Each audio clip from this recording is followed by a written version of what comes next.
I think I'm ready. This shouldn't be this anxiety. I'd love to be calm, but I can't. Everyone can hear how fat I am. Okay, we feel good? Yeah. All right. I've been recording for 1:40, so that's all gravy. To get us get us going,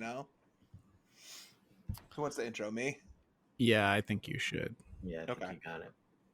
Hey guys, welcome to another episode of PodChef, the official Top Chef podcast. And again, it is official because Tom Colicchio asked us to do it personally.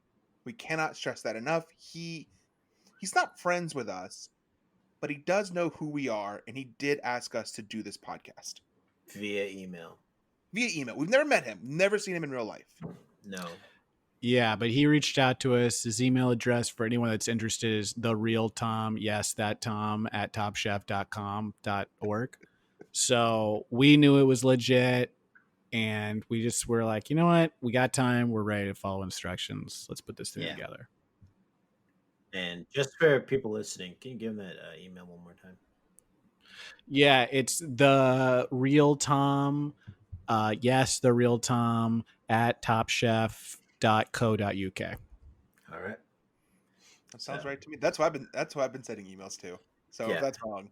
The emails that come back are all misspelled in lowercase letters and a lot of links. So there's a lot of links. Pretty sure it's Tom. Have you clicked it? I haven't clicked any of the links yet. I have been clicking the links. Yeah, I did on my other computer that I then had to take in and get fixed. What did they say was wrong with it?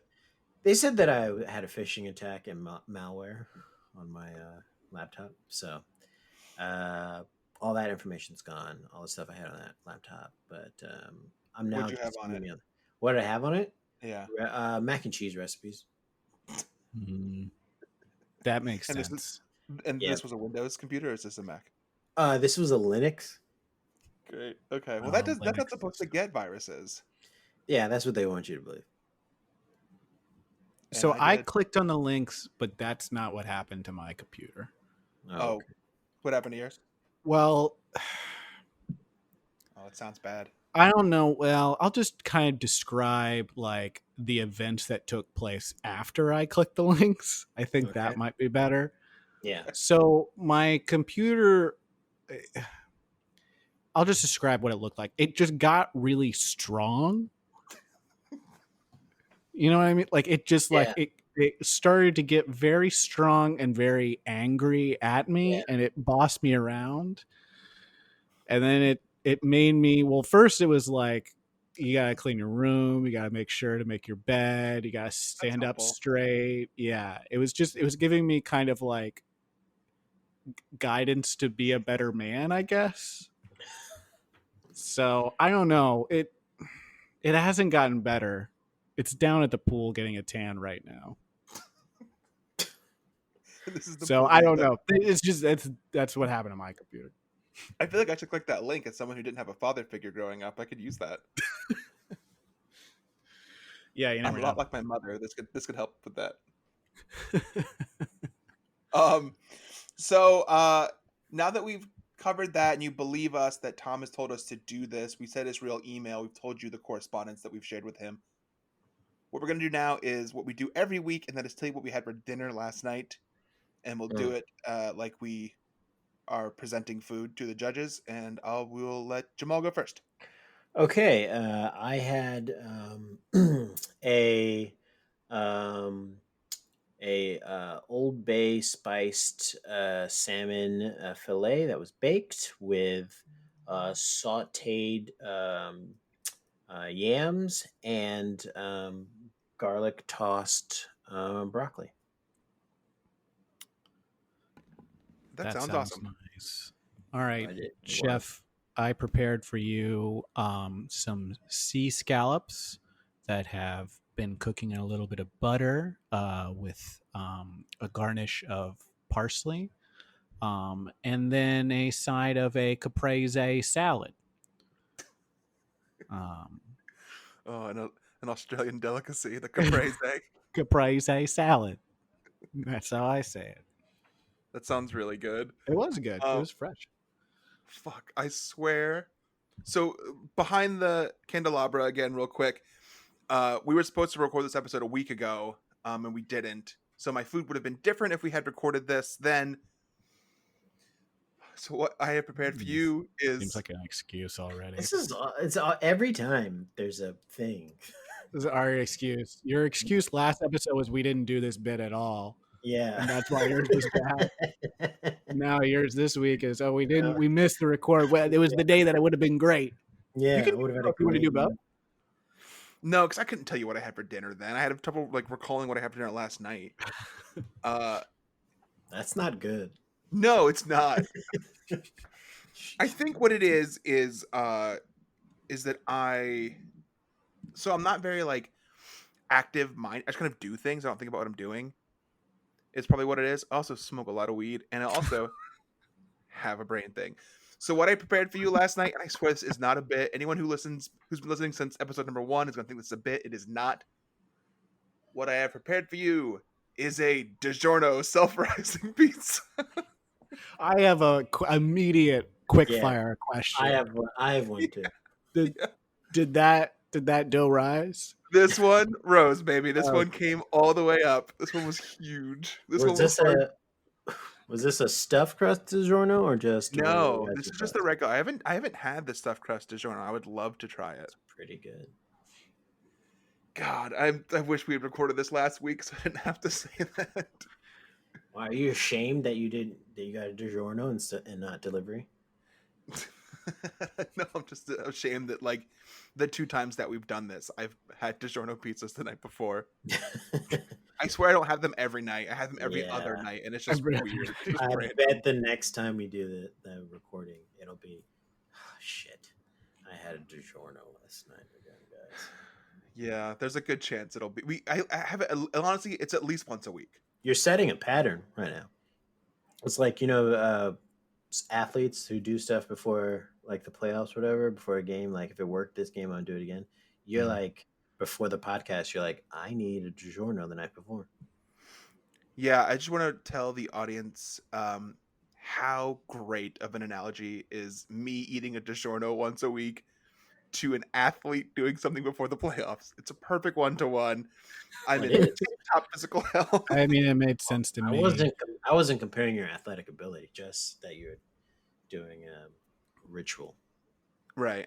Yeah. No, I'm just saying. Like, I know, but I don't appreciate the teardown. I don't appreciate it.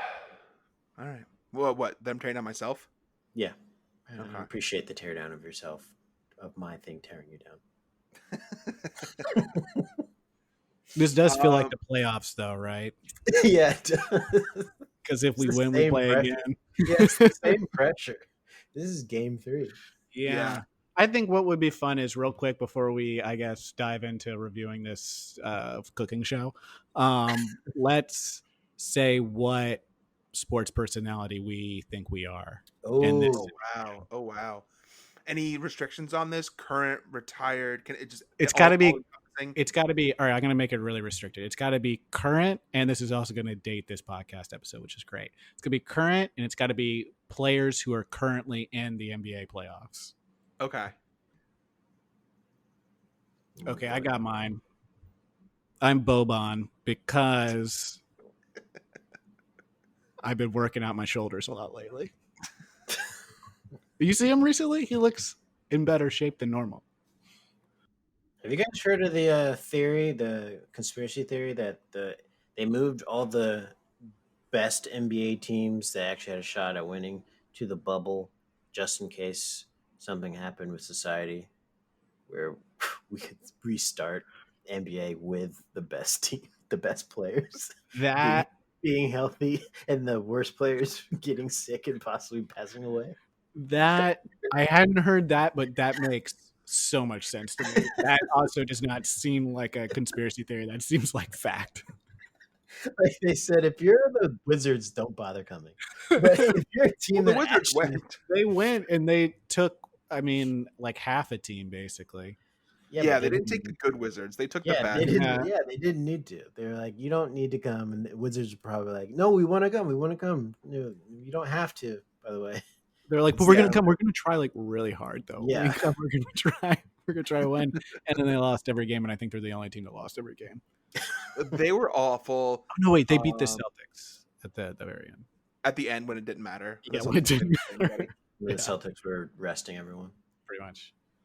I think you can tell based on that I am Kawhi Leonard, Okay, great. the silent assassin. So don't be confused just because I'm quiet. I'm also a jokester. So I think that makes sense because Kawhi also moves to different teams and wins a lot. And like yeah, I see you moving to different podcasts and winning yeah, I'm winning in a lot of here to podcasts bring right a now. title here where Brian Yeah, and I'm I trying to bring a title here. Year 17, baby. I feel wrong about this answer, but I think the answer is Dwight Howard for me. Walk I us don't feel through it. I don't feel good about the answer, but I think that's what the answer is. Is that because you pulled your butt last year and you couldn't do anything? Because That was so annoying. in my when you one pulled your season butt. with the Wizards, I pulled my butt on a plane and didn't play a single game. I'm also an anti-vaxxer. He's so cool. He's cool. I feel like he's like just kind of stupid enough to be like for that to be me. Like I don't think he's a stupid guy, but he's like stupid enough to make me feel like that's how stupid I am. Nice. I'm also 7'2" and can fucking dunk with a Superman cape on. That was fun. Thanks, Ray. Glad That was we a lot have of fun. that settled. Yeah. I was gonna say Luca, but I didn't think that was allowed. Well, so I was thinking Luca too, but I don't think because I don't like Luca in this moment at least. And I'm like, I do like myself. So that'll be confusing. Yeah, maybe whenever or if ever we get guests, they can fill a role of like a Luca would be because they're like a young upcoming rookie or something. Yeah, some 21-year-old European who smokes cigarettes and eats Lunchables. That was a lot of fun. We talked basketball more on this podcast. Should we get a basketball podcast? Let's just get a basketball podcast. Put it on Patreon.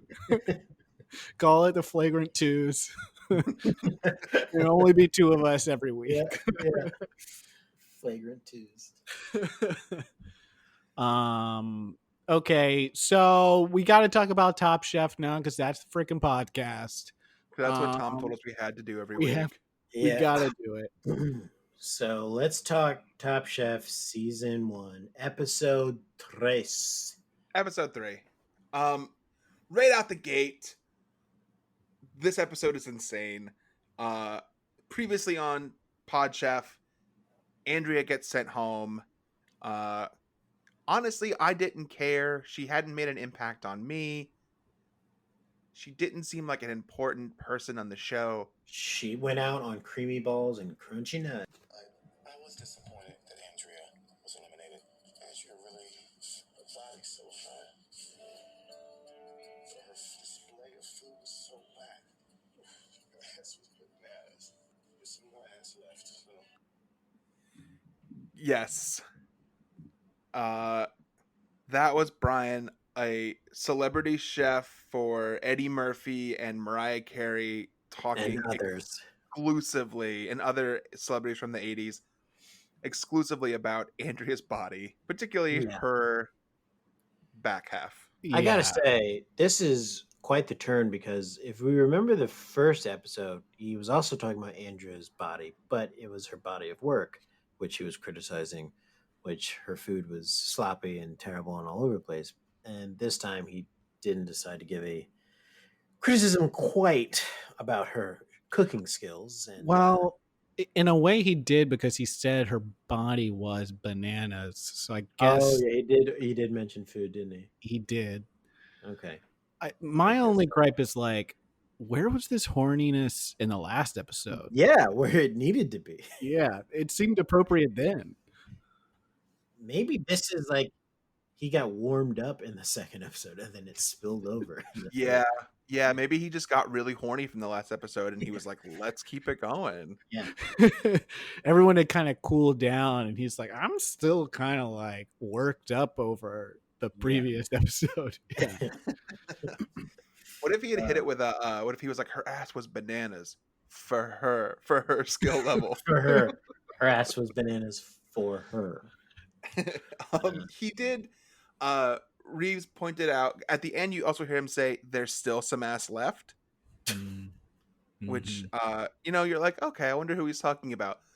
The producers immediately show Candace talking. They immediately go to Candace. Yeah, so if you're wondering if it's just the contestants that are horny, no, it's also the people that are editing and they're also producing the filming. show. Yeah, Which is probably why they haven't done a sex competition in a while on the show. Yeah. I'm thinking through now, and I can't think if they've done another just straight up sexy food. I think all the producers and everything were like, so it's not just that everyone wasn't doing sexy. All of the camera people had like boners that they couldn't see, but we could. So it's super uncomfortable for everyone. So we're not doing it anymore. I like that they couldn't see because the boners were so big that they blocked out the view of the camera. Yeah, it's nuts how this show is very horny. So they try to course correct with how horny they've been by making this episode yucky. Yeah, that's right. This episode is about cooking things that are disgusting, and that the chefs are, not super familiar with or haven't cooked with in a while, and don't particularly like cooking with. Crazy things like octopus. Octopus. The thing that you never see at any restaurant. Octopus. Think about it. This quickfire challenge is called Nasty Delights. And everyone's freaking out. They're like, "Oh, it smells bad in here. What's it going to be? We're terrified." And it's octopus. Which I've never made octopus, but I've had it, and it doesn't seem yucky to me. Have you guys ever seen an octopus like at the beach? So if you've been swimming and like seen one live, like you're swimming and you see I an think octopus? I might have like a smaller one, but yeah. So I've seen one time in my life a live octopus when I was snorkeling, and I was kind of surprised seeing an octopus that close to shore because I thought it was like a deep sea, on the ground in a coral reef type creature, but this thing was just like crawling along right by where the waves crash, like right on the other side of where waves crash right at the shore. And I was like, okay, that's interesting. Never seen that before. I've never seen one in the wild. I've seen documentaries about them. So I don't think an octopus is gross. I do think that they will one day rise up and overthrow man, human, as the leaders of the world, because they're like super smart and crazy, and they can like change color, and they like they can predict soccer matches, who's going to win. Yep. Yeah. They've got their hands in so many stocks, and they got 8 of them. Yep. They got 8 of them. I mean, they can do any role that a human can. You said they can pick soccer games. Boom, the Swami's out. Swami loses his job. They're on ESPN. Octopus predicting games. I hate to see an octopus playing baseball. That's kind of unfair. This is a person who can pitch, bat, throw, catch all at the same time. An octopus is almost the entire team minus one player. Yeah, so they cooked the octopus.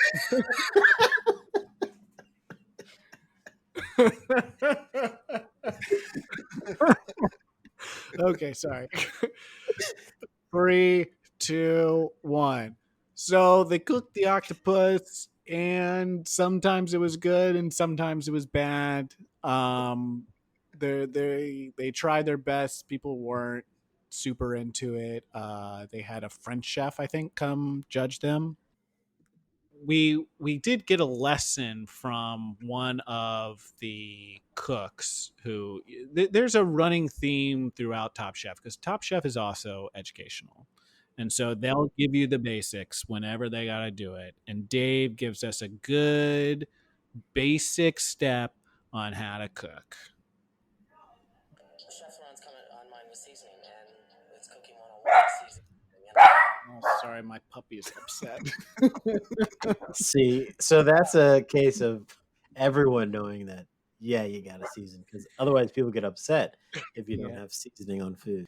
Yeah, he gets really like he's a very sophisticated chef. And so like he's one of those people who just gets like really pissed off if people don't know the basics, or even if Yeah. people are like barking back the basics to him. He'll literally just like bite me by the ankle and pull me out of the kitchen and then like pull me He'll into a go back in. room and just bark at me. But like I don't really know what he's trying to say, but I think in his mind he's communicating to me exactly what the problem was, what the errors were. But I'm just Cooking hearing bark, bark, 101. bark. Yeah. Cooking 101. Does seasoning mean salt and pepper or any seasonings? Well, it means salt and pepper or any seasonings. Really, if your food's not seasoned at all, it's not gonna taste good, Brian. You gotta put something. If you're doing like I didn't know this until the other day, but if you're doing like a low sodium, you're supposed to just season with herbs. I didn't know that. Herbs and spices. But if you're Do herbs have salt in them? no, so if you're just doing the herb, the herb is like like parsley or like oregano or stuff like that. Like there's no salt in them. But if you have just seasoning, which is like the actual like seasoning itself, like coriander or something, not like it's one of those combination seasonings.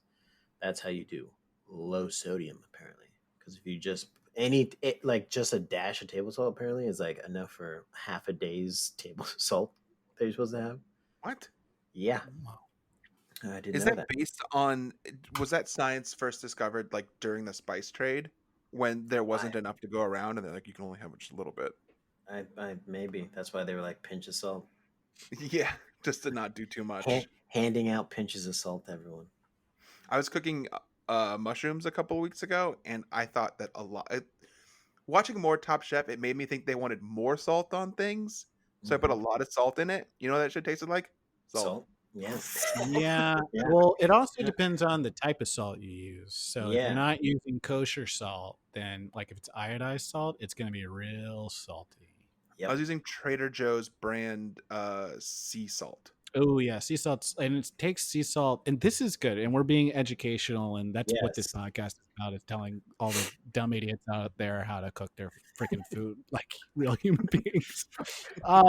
So sea salt, it takes longer to break down versus like flaky kosher salt will break, like it's specifically for cooking, so it's like it'll cook into the food faster versus like sea salt like takes I think like hours to like break down, so it's like stronger. Oh, but it's also I have flaky, I think it's sea salt that you put on top of like a finished thing, so you can have a nice sharp bite of salt, but then it melts in your mouth. It's very good on like steak or something. So like you cut it, slice it, put it on the plate, and you just take a little pinch and you sprinkle it on top. Oh, it's wonderful.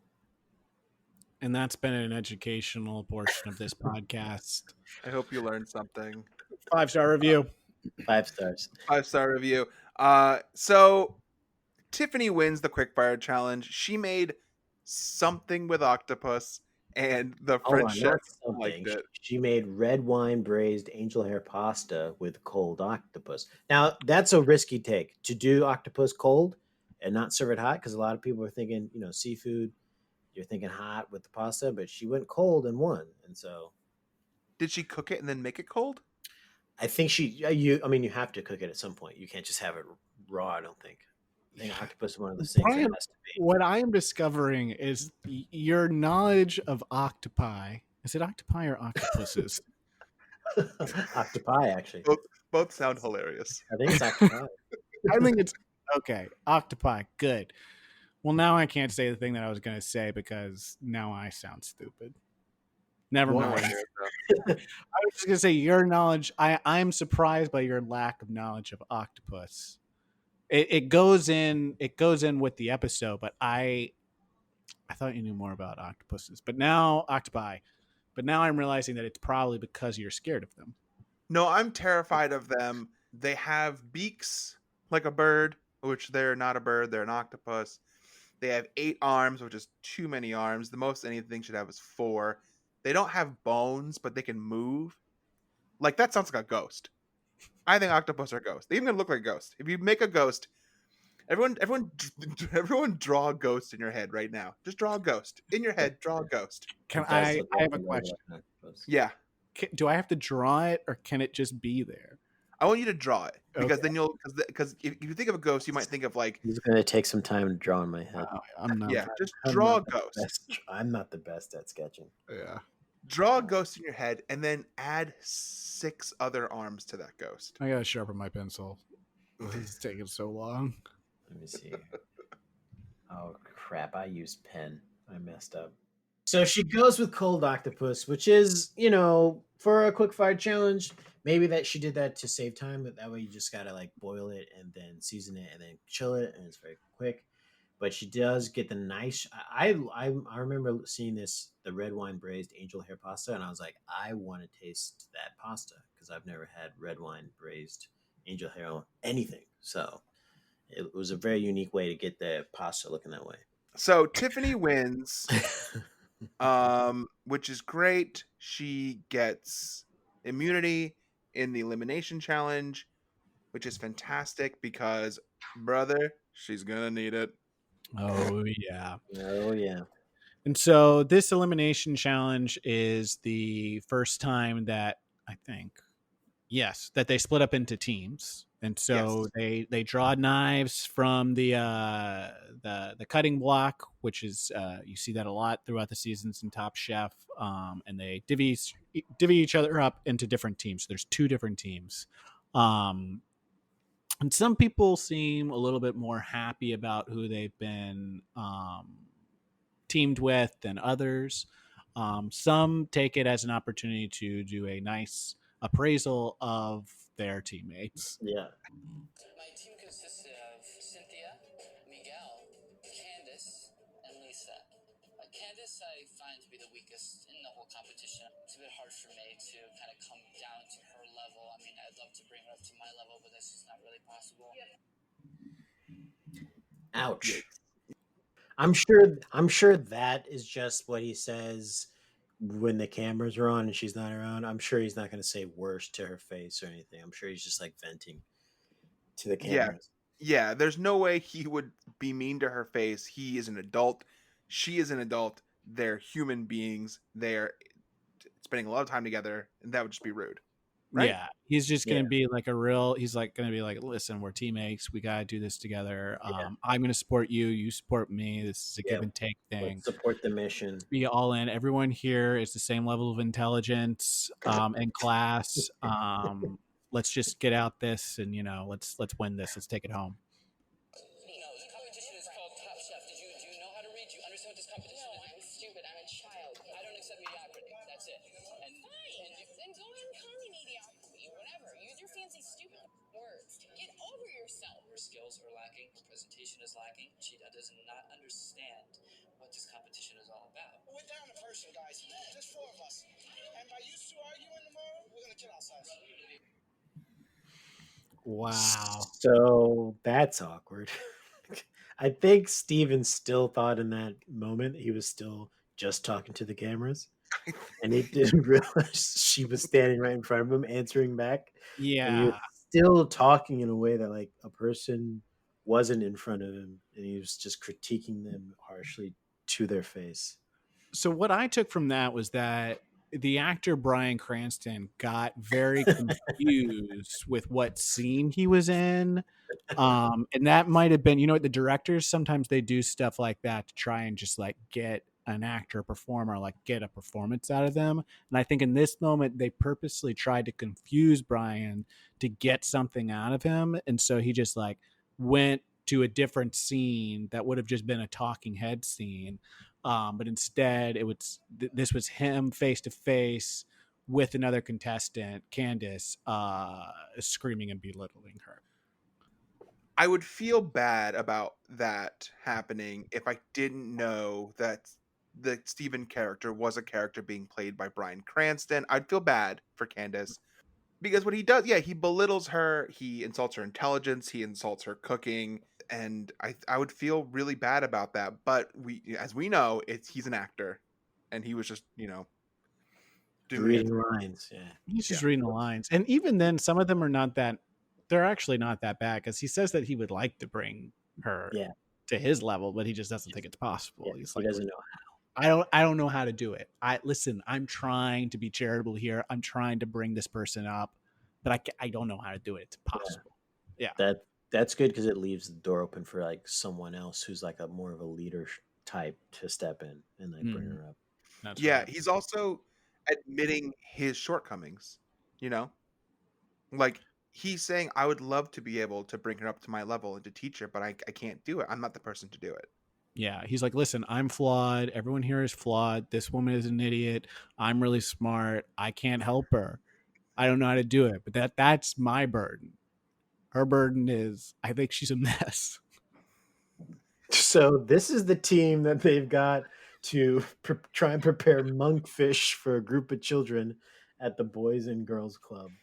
And then the kids get to rate the food, which is interesting because this isn't the first time that, well, this is the first time, but this won't be the last time that Top Chef uses kids to rate the food of the top chefs who are like are used to serving like very distinct palates. Some of these chefs are like so used to like just serving some of the most amazing palates in the world apparently that like to serve a kid is beneath them.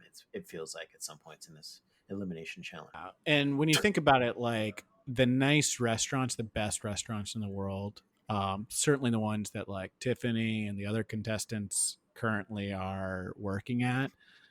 I mean, if a child tried to walk in the door, they would be kicked to the curb. Last time I checked, I'm not an entertainer. I'm a chef. We cooked for a bunch of kids that don't have a palate. All they know is greasy, salty, and sugar. So this rant from Tiffany right here after they lose the competition because they didn't make food that kids like kind of makes me feel the same way when I hear like comics complain about an audience wasn't good instead of them taking responsibility for their bad jokes.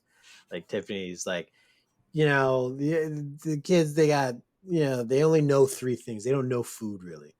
They don't know food. It's not me, it's the kids and whatever. I don't care about that. It's the same way with like a comic who's like, the audience tonight, they just didn't know what comedy was. They don't know what humor is. Yeah, it's the your audience's fault. It's not your Yeah, fault. never my fault. Couldn't be me. It Yeah. has to be Yeah. the audience. I also wish that she had treated this almost like she was an indie wrestler in an indie wrestling match. Okay, and I like where this is going. She was just like, and if she's a wrestler and she's doing a wrestling match and everyone's booing, and she's just like, well, what do you expect? I'm up here doing great work, and you idiots here in Yeah, Pittsburgh, the yeah, worst city yeah. I've ever been in, don't know what good wrestling is. She went out to the Boys and Girls Club and said, "You kids are idiots. You don't know what you're talking about. Our food was better. You don't have palates. You don't know anything. Go back home to your stupid parents and your stupid families." I've been Okay, great. I got one. Yes. It's like when like an octopus is swimming in the sea and it shoots its ink out. They do that, right? Or is that just Yep. squids? No, that's Sweet. them. Oh, thank God. Good. Then this will definitely hold up. They shoot their ink out and people get pissed about it. They're like, "Oh, I got ink all over my new freaking khakis." That's not their fault. They're like, "This isn't my fault. This is what I do." Yeah, Right? this is what I do. This is what I do. If you don't like it, then I mean, other people seem to like it. Yeah, it's your fault for swimming in khakis if you didn't want your khakis to get oil on them. Okay. And this is the equivalent of Boban dunking right now. That's what just happened. It's so easy for you. It was so easy. You I didn't didn't have to even look jump. around. It's like I'm doing calf raises to dunk it. Fast forward to they cook monkfish for kids. The kids like the food. They make fun things like monkey dogs Can I and real quick pause and rewind it just a second? yeah. So Cynthia's dad is ill, so Andrea comes back and people are okay about it. Yeah, people don't care. Brian runs up and gives her a hug. Yeah. Like they've been friends the entire time. Okay, so the challenge happens. They have to cook monkfish for kids. The kids like it. It's monkey dogs and monkfish nuggets. and then they did a fruit and they did a side and it's food and the kids like it. So one of the teams cheers with the kids and the kids like that more apparently and they choose that team. And then Tiffany loses her mind. So she Yeah. did the first rant and then she does another rant when they are at the judges table getting reamed by the judges. This wasn't a challenge that tested any type of skill of a professional chef. I think this was a challenge about the customer. Sure. And isn't that part of what being a chef and cooking is about? The palate of a 10-year-old is not a sophisticated tool by any stretch of the imagination. Children in this country eat crap and nothing but crap. And if it doesn't come with a toy, they're not interested in it. So I'm not going to throw a bunch of food coloring in food just to appeal to a crowd of 10-year-olds. I'm not going to do it. As a professional chef, you will have sometimes very demanding customers who are going to ask you to do something maybe you don't like to do. You're never going to find me in a situation where I'm willing to compromise integrity of food in order to do anything. I'm not going to go into craft steak and ask Tom to deep fry my steak for me. All the people do. You do what you have to do. Have there been times that you've just flat out said I'm not going to do it? Almost never. Almost never. Exactly. Almost never. It's a good thing you have immunity because your attitude is lousy. Oh Yeah. man. I feel like Tom was like, why did we come up with immunity? Because I Yeah. want to get rid of this person right now. He was like, this is a flaw in the system. So there's a couple of things to unpack there. First of all, the things that Tiffany lists, she lists the way that she could have won this challenge. Yeah, that's the thing she doesn't even realize, which is also like a comedian who's bad, who's like can identify how they could have done better, but is oblivious to the fact that why didn't you just do that then? Yeah. Well, if you think they only like it if they get a toy, why didn't you just give them a toy or something? Give them a toy. Why did you She's like, I won't pander to my guests. What restaurant doesn't pander to their customer? Yeah, exactly. And in this instance, it's a bunch of kids. So give them some toys. Throw them some toys. Kids eat garbage in this country. I mean, Tiffany's got a point. This is 15 years ago, and she Things nails it. have gotten better. Yeah. So she gets pretty heated there, and she has a bit of a back and forth with Tom. And you may notice that she catches Tom a little bit in a bit of a, not necessarily a lie, but it's a revealing moment where she asks him, have you ever done something? Have you made every single dish or whatever request that like a customer has put at you? And he says like almost every single time. And so Tom actually, I was curious about it because I was like, almost? Just like Tiffany? I was like, almost? Almost? So, big giant question mark? Yeah. So I emailed Tom just almost question mark. And he wrote back and he was like, okay, here we go. And then he instantly knew what you're talking about. Yeah, he hates that, by the way. Yeah. People have been doing that to him. Yeah. People have been doing that to him since season 1, since 2006. And yeah.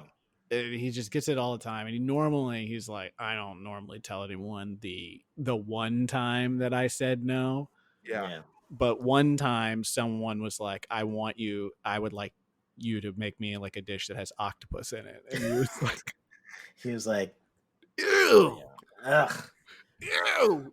You want me to make something gross delicious? You want me to make something that is a bit of a nasty delight?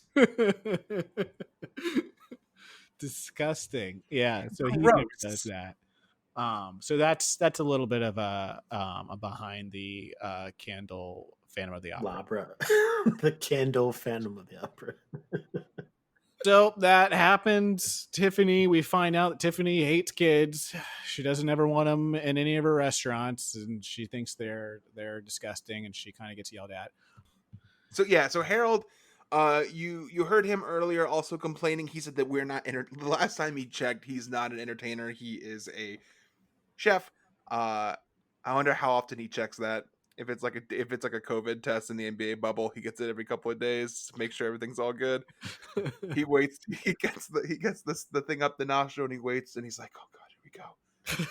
Great, still a chef, not an entertainer. But aren't chefs entertainers? And also, if you're on a TV show, you're an entertainer. So he's right. Yeah, I'd say that.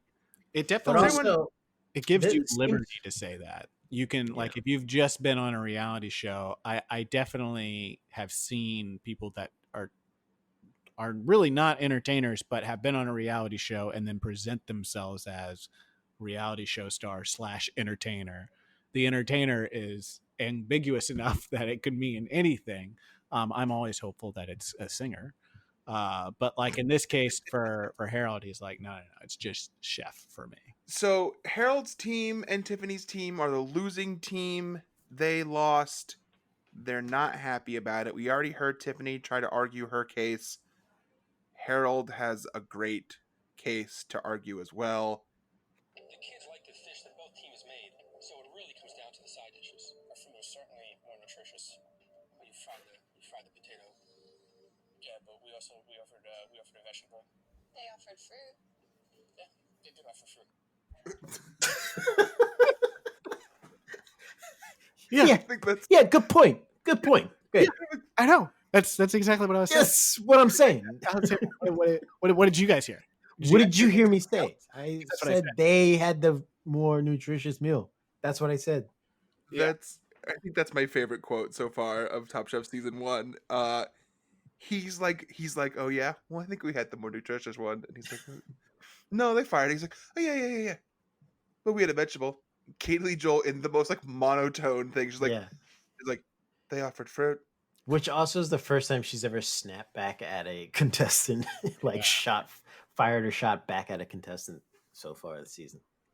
Yeah, And it would it seem like it worked. was like her personality coming through if it wasn't clear that she was like running a program in her brain. Yeah. He-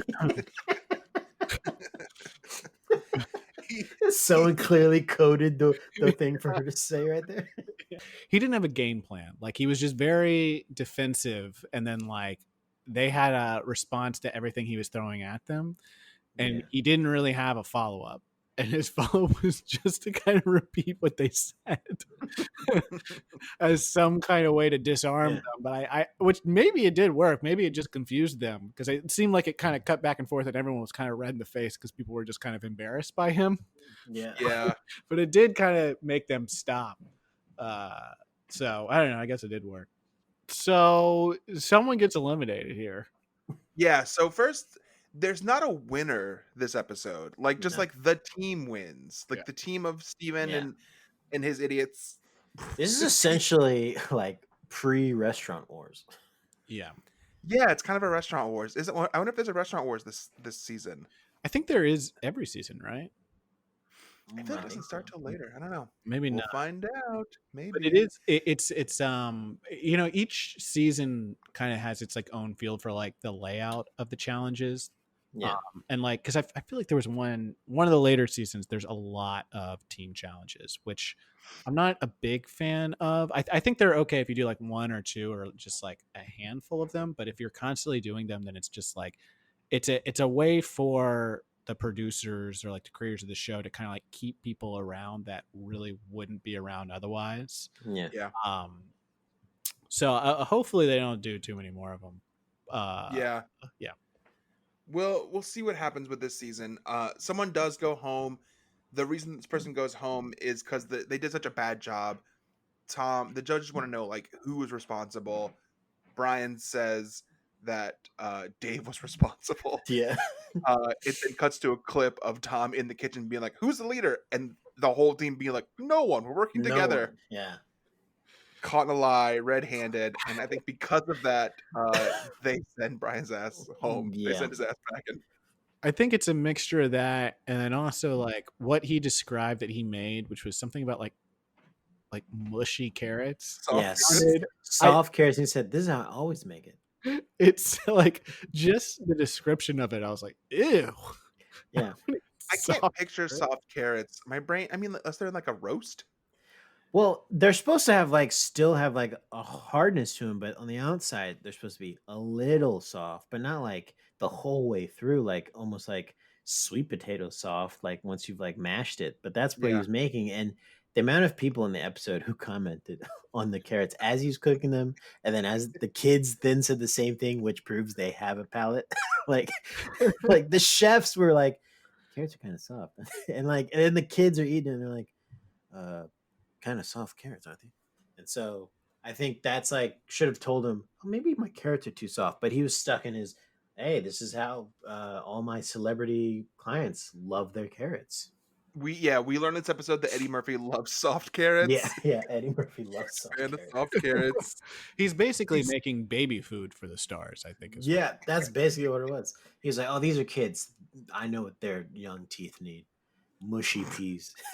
I did feel bad for him in that clip where it's like they're coming up with ideas and they really do like everything he brings up. I mean, it all sounds terrible what he brings up, but they do shut him down every single time. Yeah, He's like, maybe some like mashed carrots. And like, no. And he's like, okay, maybe I take like a potato and then I stick like, some like fruity pebbles in the middle or whatever. Like, no, yeah. don't do that. Like, no, all your ideas suck. Say Stop my it. ideas.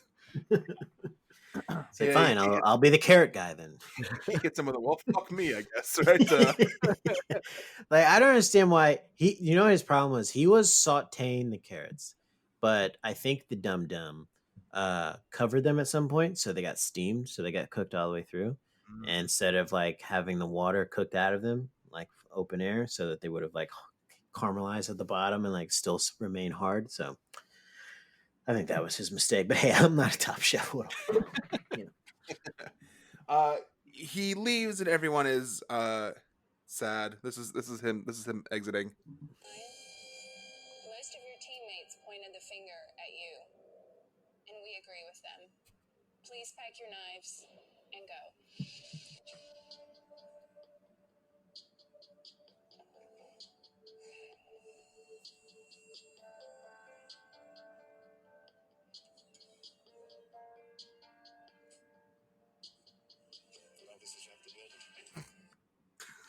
He walks into like the room where everyone's like waiting to find out like who got eliminated or whatever, and he says Elvis has left the building, and people look at him and they have no idea what the fuck he's talking. Yeah, They're like, what does that mean? yeah. It's not something you would say. Yeah. I think he realizes he's only been referring to himself as Elvis behind closed doors and not in front of the rest of the cast. Yeah, It's either that or he's done it a lot, but the producers have cut all of it. Yeah. He's always like, Elvis made the hell out of those carrots. And Yeah. the producer's like, Yeah. cut that shit. I That's- Elvis those carrots, man. yeah. They cut out that clip of like the kids were chanting Elvis, Elvis, Elvis. And like all the contestants are like, what? Why are they chanting Yeah. Elvis? I don't know what the hell. He's like, well, that's what I get everyone to call me. I'm always called Yeah. Elvis. Yeah, but then he was just kind of like, oh, I'm going, and then they're like, oh, okay. Oh, Yeah. you're leaving. Okay. all right. Well, I guess we'll see you later. If I had to do it again, I would not change anything. I would not insult anyone.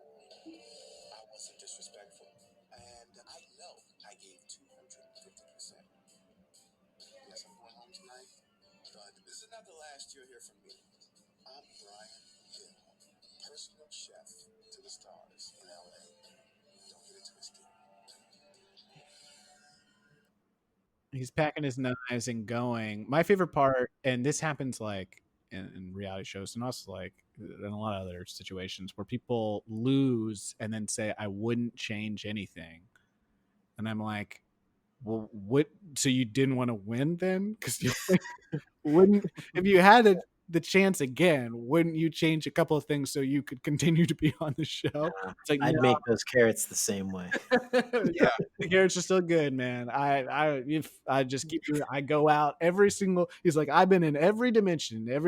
I go Yeah. out this way Yeah. every time because I refuse Yeah. to change. I The one- refuse to make these carrots any differently. It's the one where I serve soft carrots to a bunch of dogs who can talk. There's the universe. I serve a bunch of soft carrots to octopi that can talk. They all keep saying the same thing. These carrots are kind of soft, aren't they? And the same one, Tiffany's like, octopi don't have a palate. All they know is salty, greasy, and sugar. So, Brian is gone, and we're all sad about that. But hey, there's still some more ass left. God. Oh boy. Well, I guess that's it for this episode of Pod Chef, the official Top Chef podcast. That was episode 3 of season 1, Nasty Delights. Next episode is episode 4 of season 1, Food on the Fly. So we'll we'll see what that has in store. Yeah. Do we have anything we want to say closing out? Rate and review, subscribe. Like us, give us, you know what would be fun? So we've been talking about how you should go on and give us 5 stars or however many stars you think are correct for the quality of podcast, and put like, what you had for dinner. I would like our fans to go on the Nice White Parents podcast and just review our podcast on that. Um, and just put what you had for dinner on that as some kind of cross promotional thing. Yeah, that'd be great. Is that a real podcast? It's a very real and very popular podcast right now. Yeah. It's called Nice White Parents. Yeah. You should check it out. It's good. Yeah, like they it. tried to do one for Black people called Nice Black Parents, and people just kept reviewing bullshit. People get ready. Bullshit. Bullshit. Why can't I talk in the store then, Mom? Like, those were some of the replies. Like, why can't I pick up things touch things in the store then? Why can't I Nice. touch in the store? My parents aren't nice. I can't touch anything in this store. I can't go to a store and touch anything and grab anything. That's all I want to do is touch That's all I want to do. I'm a kid. Look at all this stuff. I want to touch I it. got these mean Black parents. Don't have a palate. I just want to touch things. I'm a kid. So yeah, go on that podcast and tell them that PodChef is your favorite podcast and that other nice white parents should listen to it.